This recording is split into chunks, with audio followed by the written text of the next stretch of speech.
ಇಟ್ರೆ ಅದಕ್ಕೆ ಯಾರು ಬರೋದಿಲ್ಲ. ಆದ್ರೆ ಕ್ರೀಡೆಗೆ ಹೆಚ್ಚು ಒತ್ತು ಕೊಡೋದ್ರಿಂದ ಅವರಿದ್ದಲ್ಲಿಗೆ ನಾವು ಹೋಗಿ ನಮ್ಮ ಇಷ್ಟವನ್ನ ನಾವು ಈಡೇರಿಸಿಕೊಳ್ಬೇಕು. ಕಪ್ಪತ್ ಗುಡ್ಡವನ್ನ ಉಳಿವಿಗಾಗಿ ನಾವು ಅವರೊಂದಿಗೆ ನಾವಿದ್ದು ಅದನ್ನ ಉಳಿಸ್ಬೇಕು ಅನ್ನೋ ಒಂದು ಮಹತ್ವದ ಕಾರ್ಯ ಇದೆಯಲ್ಲ, ಅದು RF ಮಂಜುನಾಥ್ ಮೇಘಲಮಣಿಯವರ ಕಾರ್ಯ ನಿಜವಾದ ಶ್ಲಾಘನೀಯವಾದದ್ದು ಅಂತ ಈ ಮೂಲಕ ನಾನು ಹೇಳಿಕೆ ನಾನು ಬಹಳ ಹೆಮ್ಮೆ ಅನ್ಸುತ್ತೆ.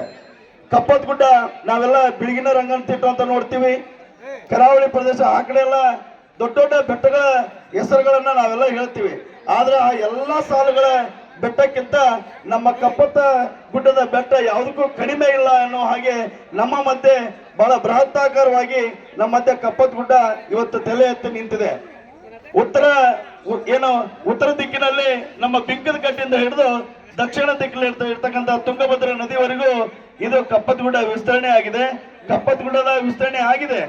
ಆದ್ರೆ ಇವತ್ತು ನಾವು ನಿಮ್ಗೆಲ್ಲ ಗೊತ್ತಿರಬಹುದು ಪರಿಸರ ಸಂರಕ್ಷಣೆ ಎಷ್ಟು ಅವಶ್ಯವಾಗಿದೆ ಅನ್ನೋದ್ರ ಬಗ್ಗೆ ನಾವಿಲ್ಲಿ ಒಂದು ಕಡೆ ನೋಡುವಾಗ ವಿಜ್ಞಾನಿಗಳು ಒಂದು ಕಡೆ ಹೇಳ್ತಾರೆ, ಮುಂದಿನ 10 ರಿಂದ 15 ವರ್ಷ ಹೋದಪ್ಪ ಅಂತಂದ್ರೆ ನಾವು ಆಕ್ಸಿಜನ್, ಈಗ ನೀವೇನು ICUದೊಳಗ ಉಸಿರಾಟದ ಒಂದೇನು ಸಾಧನವನ್ನ ನಿಮ್ಮ ಮೂಗಿಗೆ ಇಡ್ತಾರಲ್ಲ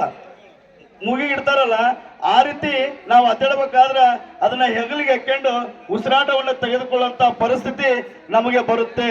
ಹಾಗಾಗಿ ಇವತ್ತು ನಾವು ಕಪ್ಪತ್ ಗುಡ್ಡ ಮಗ್ಲೇ ಇದೆ, ಆದ್ರೆ ಹೆಚ್ಚಿಗೆ ನಮಗೆ ಕಾಳಜಿ ಇಲ್ಲ. ಕಪ್ಪತ್ ಗುಡ್ಡದ ಬಗ್ಗೆ ಅವೇರ್ನೆಸ್ ಇಲ್ಲ.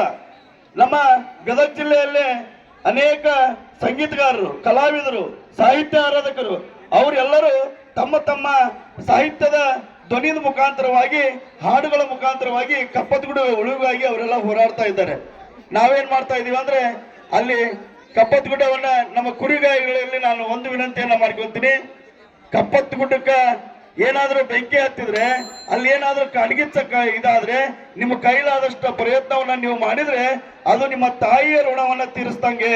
ಯಾಕಂತಂದ್ರೆ ಒಬ್ಬ ತಾಯಿ ಉಸಲು ಬಿಗಿ ಹಿಡಿದು ತನ್ನ ಪ್ರಾಣವನ್ನು ಒತ್ತೆ ಇಟ್ಟು ಒಂದು ಮಗುವಿಗೆ ಹೇಗೆ ಜನ್ಮ ನೀಡುತ್ತಾಳೆ, ಹಾಗೆ ಒಂದು ಕಪ್ಪತ್ ಗುಡ್ಡ ಅದು ನಮಗೆ ಒಂದು ಮಗು ಇದ್ದಂಗೆ.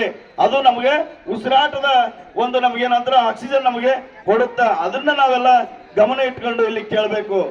ನಾನು ನಿಜವಾಗ್ಲೂ ಕಳೆದ 5 ರಿಂದ 10 ವರ್ಷ RF ಅವರ ಕಾರ್ಯ ಏನು ಅನ್ನೋದ್ರ ಬಗ್ಗೆ ನಿಜವಾಗೂ ತೋರಿಸ್ಕೊಟ್ಟವರು ಮಂಜುನಾಥ್ ಮೇಘಲಮಣಿಯವರು ಅಂತ ಹೇಳಿಕ್ಕೆ ನಾನು ಬಹಳ ಹೆಮ್ಮೆ ಅನ್ಸುತ್ತೆ.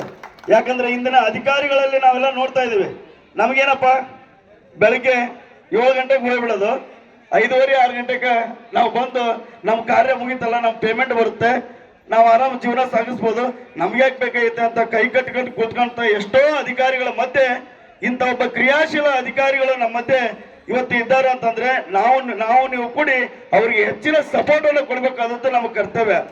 ಇವತ್ತು ನೀವು ಕಪ್ಪತ್ ಗುಡ್ಡ ಮೇಲೆ ಒಂದು ವ್ಯೂ ಪಾಯಿಂಟ್ ಅಂತ ಮಾಡಿದ್ದಾರೆ. ಕಪ್ಪತ್ ಗುಡ್ಡ ನಮ್ಮ ಹೆಮ್ಮೆ ಅಂತಂದು ಹೇಳಿ ಮಾಡಿದ್ದಾರೆ.